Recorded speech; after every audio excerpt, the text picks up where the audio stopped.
Efa miha-mahazo vahana eto Madagasikara ny sehatry ny fitrandrahana miompana tamin'izay indrindra moa ny nanehoan'ireo mpianatra avy eo anivon'ny TSST na ny Technique Supérieure Sciences de la Terre ny fiofanana izay hatrehan'izy ireo teo anivon'ny oniversiten'Antananarivo tamin'ity androany ity.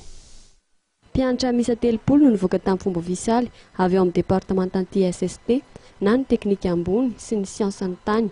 Andiany fahatelo ambin'ny folo ireo nivoaka ka misalotra ny anarana hoe avatry ny tany. Tamin'izany ihany koa no nentin'ireo mpianatra tamin'ity sehatry ity na ny zavatra miandry azy sy mety ho tanterahanizy ireo aorian'ny fianarana indrindra mahakasika ny fitrandrahana. Ka noraisiny tamin'izany tetika asa fitrandrahana volamena hijerena manokana ny tombotsoa am-ponina sy ny firenena.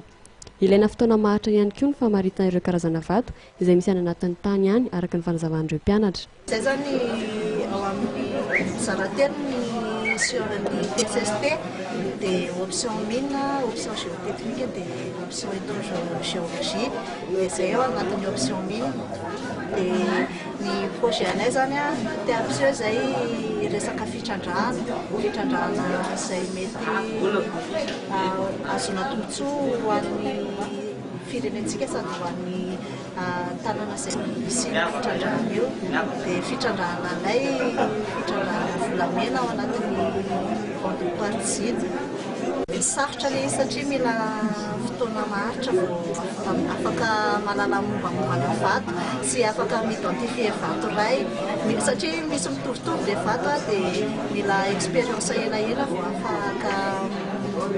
afaka mahalala tanteraka an'ilay izy. Miha-mahazo vahana ny fitrandrahana ny arenan-kibon'ny tany sy ny tany eto amintsika. Azo atao tsara ny mampiasa izany ny tombotsoan'ny firenena sy ny mponina indrindra amin'ireo faritra anaovana fitrandrahana. Tokony hitsinjo ny tontolo iainana ireo mpitrandraka ny tany raha hanambaran'ireo mpianatra hatrany fa tsy mimina ny fitrandrahana fotsiny ihany ka manimba zavatra.